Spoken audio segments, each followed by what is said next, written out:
नमस्ते बच्चों, एक बार फिर से आपका स्वागत है हमारे इस YouTube चैनल रेडियंस ट्यूटोरियल पर। और आज हम फिर से आप लोगों के बीच लेके आए हैं बिहार बोर्ड कक्षा 9th का ये जीव विज्ञान का पहला अध्याय है कोशिका जीवन की आधारभूत संरचना। इसके 2 क्लासेस ऑलरेडी हमारे द्वारा अपलोड कर दिया गया है। अगर आपने उस 2 क्लासेस को नहीं देखा है तो आपसे हमारा रिक्वेस्ट है कि आप इससे पहले के क्लासेस को जाके ज़रूर विज़िट करें। इसके लिए आप हमारे प्लेलिस्ट में जाएं और वहां से जाके इसके पहले के क्लासेस को देख लें, या फिर इसके बाद के क्लासेस को भी देखने के लिए आप हमारे प्लेलिस्ट में जाएं और वहां से जाके आप इसके बाद के क्लासेस को देख सकते हैं। और अगर आप क्लास 9 में पढ़ रहे हैं, बिहार बोर्ड से हैं, हमारे इस वीडियो क्लास को आप देख रहे हैं और आप ट्रांसलेशन और ग्रामर भी सीखना चाहते होंगे, तो हमारा खुद का एक चैनल है AMS स्पोकन गुरु के नाम से। तो आप हमारे इस चैनल को विज़िट करें और वहाँ से जाके ट्रांसलेशन और ग्रामर के पार्ट्स को देखें, सीखें और समझें। तो आज का जो ये अध्याय है, इससे पहले 2 अध्याय को मैंने ऑलरेडी पढ़ा दिया है, तो आज ये तीसरा भाग होगा। इसमें हम लोग कोशिका के अंदर जो कोशिकांग होते हैं उन कोशिकांगों के कार्यों के बारे में पढ़ेंगे कि जंतु के कोशिकांग जो होते हैं वो किस तरह से कार्य करते हैं, और पादप के जो कोशिका के अंदर कोशिकांग होते हैं वो किस तरह से कार्य करते हैं। तो सबसे प्रथम क्या है, अंतःप्रद्रवयी जालिका या एंडोप्लाज्मिक रेटिकुलम जंतु एवं पादप कोशिकाओं के कोशिका द्रव्य में अत्यंत सूक्ष्म, शाखित, झिल्लीदार और नियमित नलिकाओं का घना जाल होता है। इससे पहले आपने ये पढ़ लिया है कि केंद्रक कहाँ होता है, और कोशिका के चारों ओर कोशिका झिल्ली होती है, और पादप के कोशिकाओं में कोशिका भित्ति होती है जो अंदर से होती है और बाहर से झिल्लियाँ होती हैं। तो उसके अंदर कोशिका द्रव्य होती है, और कोशिका द्रव्य में बहुत सारे अंगक होते हैं। उन अंगकों में से एक अंतःप्रद्रवयी जालिका या एंडोप्लाज्मिक रेटिकुलम, दोनों में से किसी एक नाम से आप इसको बोल सकते हैं। तो ये क्या होता है, ये अत्यंत सूक्ष्म, शाखित, झिल्लीदार, अनियमित, इनका कोई रेगुलेशन नहीं होता है। ये नलिकाओं का घना जाल होता है, पतले पतले रेशे की तरह ये इनका जाल होता है, जो केंद्रकों से भित्ति तक ये फैले होते हैं। इस जलिका का अंतःप्रद्रवयी जलिका या एंडोप्लाज्मिक रेटिकुलम ER कहते हैं। ये लाइपोप्रोटीन की बनी होती है और कोशिकाओं के समानांतर नलिकाओं के रूप में फैली रहती है। कोशिकाओं में इनका विस्तार कभी कभी केंद्रक की बाह्य झिल्ली से प्लाज्मा झिल्ली तक होता है। आपने कोशिका को देखा है, कोशिका के अंदर केंद्रक होता है, और केंद्रक और कोशिका की झिल्ली या फिर कोशिका की भित्ति के बीच में केंद्रक द्रव होता है। उस द्रव में ये झिल्ली के आकार की केंद्रक से भित्ति तक या केंद्रक से झिल्ली तक ये फैली होती हैं। अंतःप्रद्रवयी जालिका 2 प्रकार की होती है, एक चिकनी अंतःप्रद्रव्ययी जालिका और दूसरा खुरदरी अंतःप्रद्रव्ययी जालिका। चिकनी अंतःप्रद्रव्ययी जालिका का झिल्ली चिकनी होती है, जबकि खुरदरी अंतःप्रद्रव्ययी जालिका की बाहरी झिल्ली के ऊपर छोटे छोटे कण होते हैं, जिन्हें राइबोसोम कहते हैं। तो अब आपको ये पता चल गया होगा कि अंतःप्रद्रवयी जालिका किसको कहते हैं और फिर राइबोसोम क्या है और ये किस में पाया जाता है। ये राइबोसोम जो है वो पादप में पाया जाता है, पादप की कोशिकाओं में पाया जाता है। अब इसके कार्य क्या हैं, इसके कार्यों को अच्छी तरह से समझना जरूरी है, तभी हम प्रश्न उत्तर को सही ढंग से कर पाएंगे।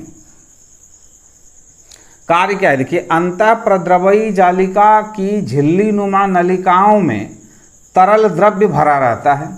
द्रव्य तो कोशिका भित्ति और केंद्रक के बीच में भी होता है, लेकिन उसमें जो झिल्ली नुमा नलिका है नलिका मतलब पतली पतली नली, उसमें भी द्रव्य भरा रहता है, इसलिए ये कोशिका द्रव्य में पदार्थों मुख्यतः प्रोटीन का संचार करती है, अर्थात अंतः कोशिकीय परिवहन तंत्र का निर्माण करता है। तो ये क्या है, कोशिका के अंदर परिवहन का, यानी पदार्थ को एक जगह से दूसरी जगह लाने ले जाने का काम ये कोशिका झिल्ली करती है। अब देखिए दूसरा क्या है, SER वसा एवं कोलेस्ट्रॉल संश्लेषण में भाग लेती है। जो SER है, चिकनी अंतःप्रद्रवयी जलिका, जिसको स्मूथ एंडोप्लाज्मिक रेटिकुलम कहते हैं, ये क्या करता है, वसा और कोलेस्ट्रॉल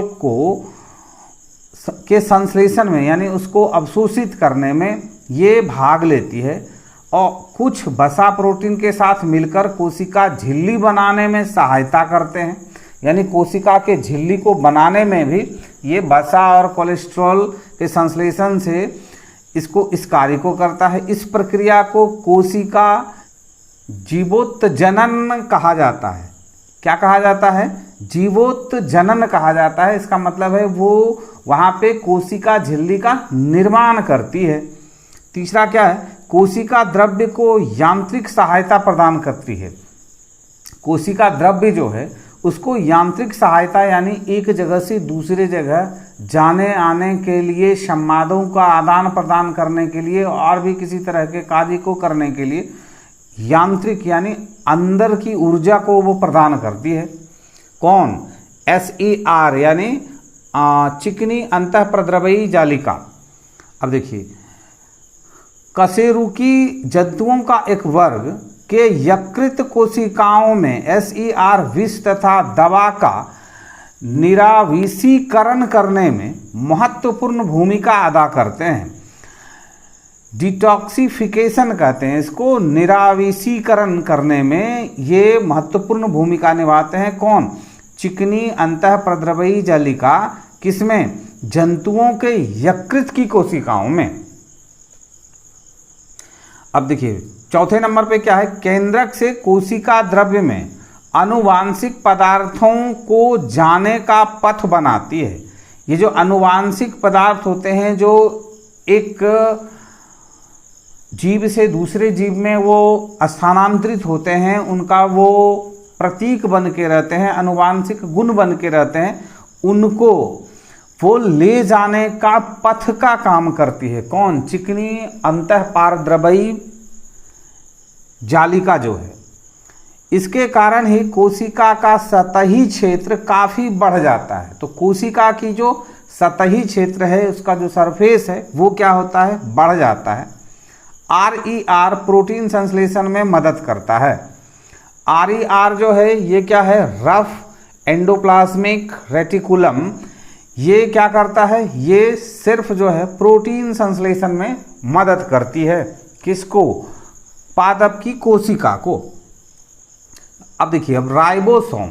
राइबोसोम क्या है, राइबोसोम ऐसे कण हैं जो केवल इलेक्ट्रॉन सूक्ष्मदर्शी से ही दिखाई पड़ते हैं। ये अंतःप्रद्रवयी जालिका की झिल्लियों की सतह पर सटे होते हैं या फिर अकेले या गुच्छों में कोशिका द्रव्य में बिखरे रहते हैं। ऐसे राइबोसोम को जो गुच्छे में मिलते हैं प्लोराइबोसोम या पॉलीसोम कहते हैं। ये रचनाएं प्रोटीन और RNA, एक प्रकार का न्यूक्लिक एसिड की बनी होती है। ये क्या होता है, ये एक न्यूक्लिक एसिड की बनी होती है, और ये जो कोशिका द्रव्य होती है उस कोशिका द्रव्य में या तो ये बिखरी हुई होती है या फिर ये गुच्छों में होती है। कार्य देखिए क्या है, इस राइबोसोम का कार्य क्या है, राइबोसोम में ही प्रोटीन का संश्लेषण होता है। ये जो राइबोसोम है, कोशिका झिल्ली में जो राइबोसोम है, उसी राइबोसोम में प्रोटीन का संश्लेषण होता है। गोल्जी उपकरण या गोल्जी काय सर्वप्रथम, अब देखिए गोल्जी उपकरण या गोल्जी काय क्या है, सर्वप्रथम कैमिलो गोल्जी नामक एक वैज्ञानिक थे जिन्होंने 1898 में जंतु कोशिका में गोल्जी उपकरण को देखा। साधारण सूक्ष्मदर्शी में देखने से यह मूड़ी एवं छड़ के गुच्छों के समान प्रतीत होता है। पादप कोशिका में ये कोशिका द्रव्य में मुड़ी हुई छड़ के समान रचना बनाकर बिखरे रहते हैं, जिन्हें डिक्टियोसोम कहते हैं। गोल्जी उपकरण कुछ यूकेरियोटिक कोशिका स्तनधारी की लाल रुधिर कणिका जीवाणु एवं लाल हरित शैवाल यानी प्रोकैरियोटिक कोशिकाओं में नहीं पाए जाते हैं। अब देखिए, गोल्जी उपकरण कुछ यूकेरियोटिक कोशिकाएं स्तनधारी की लाल रुधिर कणिका जीवाणु एवं लाल हरित शैवाल यानी प्रोकैरियोटिक कोशिकाओं में नहीं पाई जाती है। इलेक्ट्रॉन सूक्ष्मदर्शी में देखने पर ये चारों तरफ से झिल्ली से घिरी हुई अनेक समानांतर नलिकाओं या चपटी कुंडिकाओं या सिस्टर्नी के समूह की तरह होते हैं।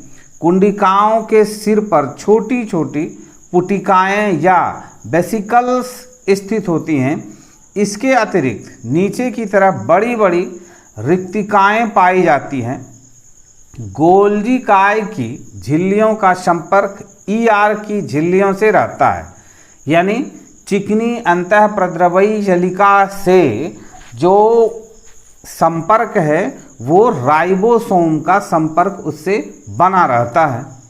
अब देखिए, ईआर संश्लेषित पदार्थों का संचयन, रूपांतरण तथा पैक कर कोशिका के बाहर और अंदर विभिन्न क्षेत्रों में वो भेजता रहता है।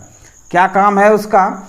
उसका काम है कि जो द्रव्य चिकनी अंतःप्रद्रवयी जलिका में है उसमें से पदार्थों को संचयन करना, उसको जमा करना, उसका रूपांतरण करना, उसको नए रूप में बनाना, नए चीज़ों में बदलना और फिर उसको पैक करना और कोशिका के बाहर या अंदर विभिन्न क्षेत्रों में उसको भेजने का काम जो है वो कौन करता है? ये पुटिका करती है। यानी अंत में आप ये कह सकते हैं कि राइबोसोम का ये काम है। कोशिका का मुख्य श्रवण अंगक है। कोशिका का मुख्य श्रवण अंगक जो है ये यही है। लाइसोसोस या पैराक्सीसोम के निर्माण में मदद करती है। कुछ परिस्थितियों में इसमें सामान्य शक्कर से जटिल शक्कर का निर्माण होता है। कुछ परिस्थितियों में क्या होता है? सामान्य शक्कर से जटिल शक्कर का भी निर्माण इसी राइबोसोम में होता है। ये गोल्जी उपकरण में ये काम संपन्न किया जाता है। पादप कोशिका विभाजन के समय कोशिका प्लेट बनाने में सहायक होता है। पादप कोशिका का जब विभाजन होता है तो उस समय कोशिका का जो प्लेट बनता है वो बनाने में ये गोल्जी उपकरण या गोल्जी काय ये उसमें सहायक होते हैं।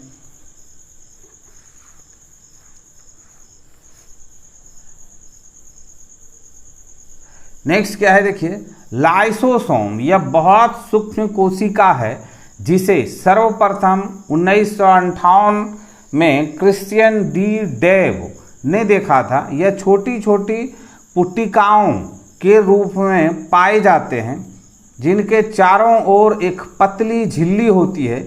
इसका आकार बहुत छोटा और थैला जैसा होता है। इसमें ऐसे एंजाइम होते हैं जिसमें जीव द्रव्य को घुला देने या नष्ट कर देने की क्षमता होती है। अब देखिए, ये जो लाइसोसोम है इसके अंदर जो लाइसोसोम जो एक बहुत ही सूक्ष्म कोशिका है, इसके अंदर जीव द्रव्य को घुला देने या उसको नष्ट कर देने की क्षमता होती है। कोशिकीय चयापचय में व्यवधान के कारण जीव कोशिका क्षतिग्रस्त हो जाती है तो लाइसोसोम फट जाता है एवं इसमें मौजूद एंजाइम अपने ही कोशिकाओं को पाचित कर देता है। इसके परिणाम स्वरूप कोशिका का मृत्यु हो जाता है। अतः इसे आत्महत्या की थैली भी कहा जाता है। किसको? लाइसोसोम को। इसके कार्य क्या है देखिए, कोशिका में प्रवेश करने वाले वह कण एवं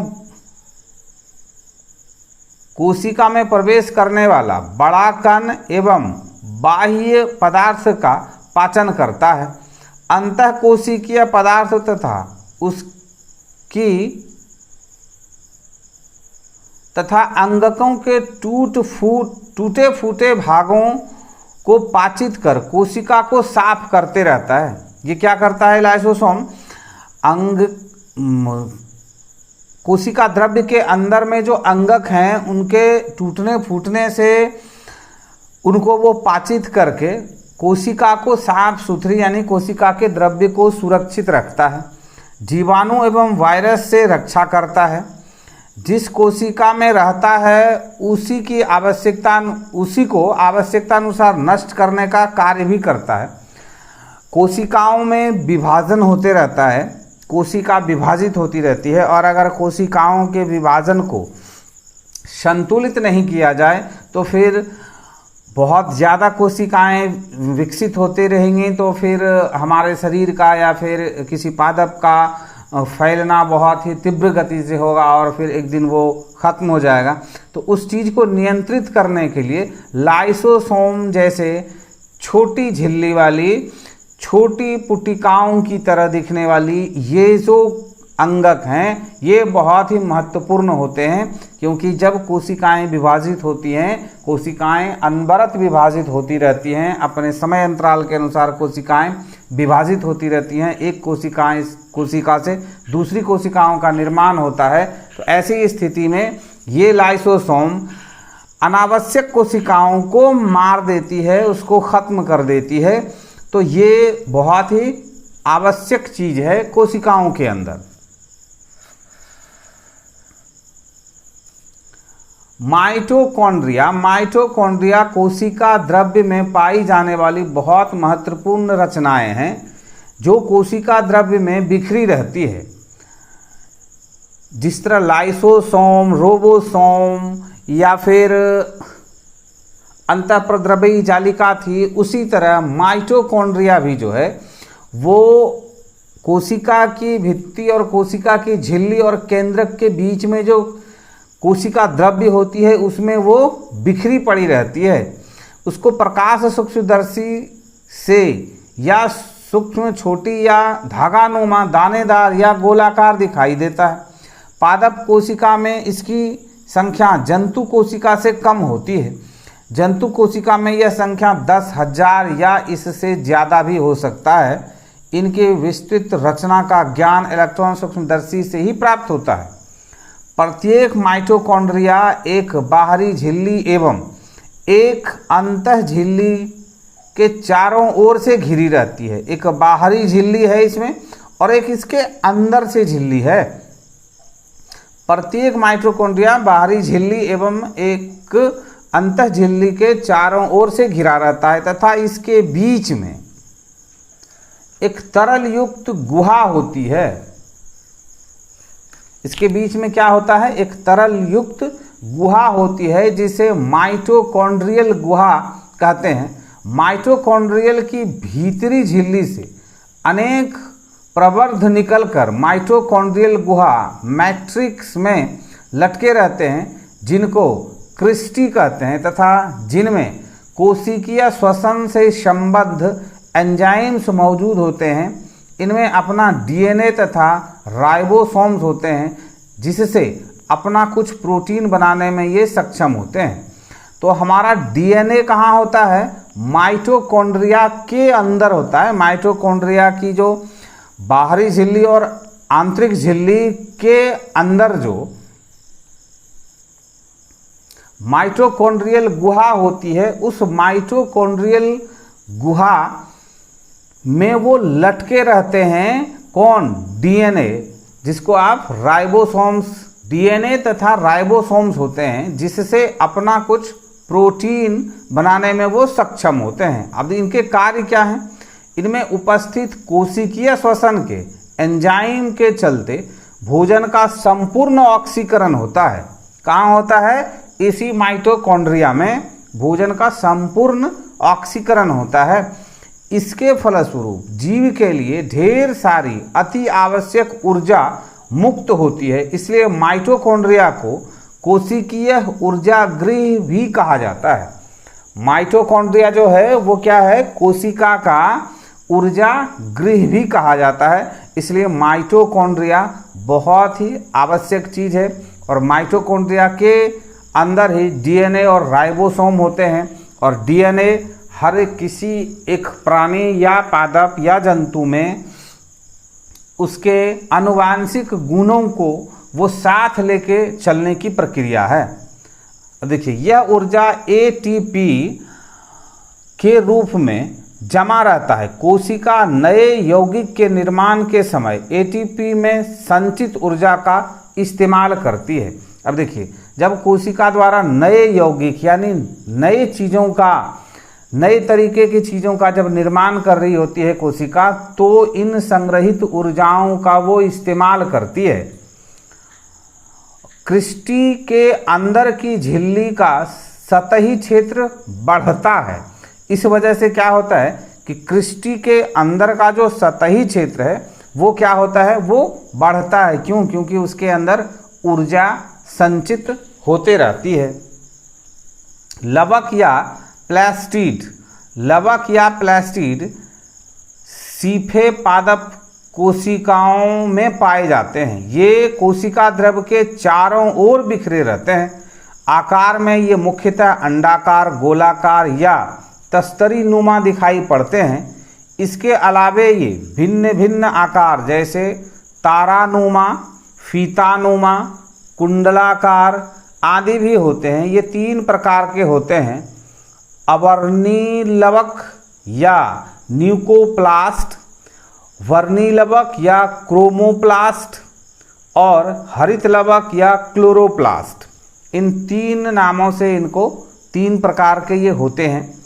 पौधों के लिए क्लोरोप्लास्ट बहुत ही महत्वपूर्ण कोशिका संरचना है, क्योंकि इसी में मौजूद वर्णकों के चलते प्रकाश संश्लेषण की क्रिया संपन्न होती है। पौधों में जो प्रकाश संश्लेषण की क्रिया होती है वो कैसे होता है? इसी क्लोरोप्लास्ट की मदद से, क्योंकि इसी में मौजूद वर्णकों के चलते प्रकाश संश्लेषण की क्रिया संपन्न होती है। क्लोरोप्लास्ट में क्लोरोफिल के अतिरिक्त विभिन्न पीले और नारंगी रंग के वर्णक भी पाए जाते हैं। ल्यूकोप्लास्ट रंगीन एवं श्वेत तथा क्लोरोप्लास्ट रंगीन प्लास्टिड होते हैं। तो पादपों में, पौधों में जो रंग होते हैं, अलग अलग रंग के जो ये पौधे दिखाई देते हैं, उनके पीछे यही ल्यूकोप्लास्ट का काम होता है। ये ल्यूकोप्लास्ट ही पौधों में रंगों का काम करते हैं। कोई रंगहीन होते हैं और कोई रंगीन होते हैं। क्रोमोप्लास्ट जो है वो रंगीन होते हैं और ल्यूकोप्लास्ट जो है वो रंगहीन होते हैं। तो जो रंगीन होते हैं वो रंगों को अवशोषित करते हैं, तभी वो उसमें वो रंगों को, उस रंग के वो दिखाई पड़ते हैं। तो आज के इस अध्याय को, आज के इस पढ़ाई को यहीं पे विराम देते हैं। ये तीसरा भाग था इस अध्याय का, कोशिका जीवन की आधारभूत संरचना का ये तीसरा वीडियो क्लास है। तो मुझे उम्मीद है कि आप यहाँ तक के क्लास को अच्छी तरह से समझ पाए होंगे। आपको क्लासेस समझने में कुछ प्रॉब्लम हो, कुछ परेशानी हो तो आप कमेंट्स करें, या फिर और कुछ आप अधिक समझना चाहते हैं, किसी चीज़ को समझने में कोई परेशानी है तो आप हमें कमेंट्स करके ज़रूर बताएं। और चैनल पे पहली बार होंगे तो सब्सक्राइब करना नहीं भूलेंगे और वीडियो क्लास को लाइक ज़रूर करेंगे। तो मिलते हैं हम इसके अगले क्लास में।